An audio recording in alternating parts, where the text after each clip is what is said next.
Y a-t-il eu un réseau de pédophilie à Westminster?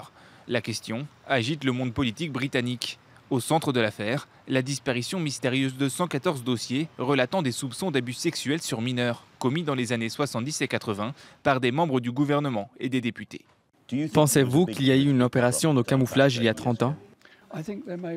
Je pense que cela est possible, mais c'était presque inconscient. Ce genre d'agissement était fréquent à l'époque.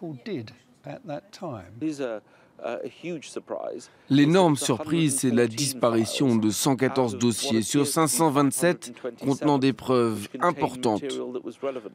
C'est une perte à une échelle industrielle.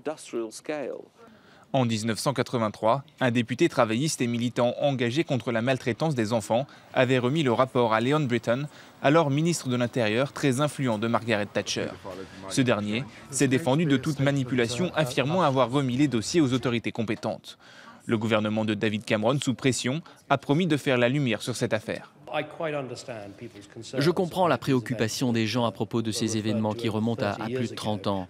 C'est pourquoi j'ai demandé au chef des affaires internes de tout faire pour trouver des réponses à ces questions.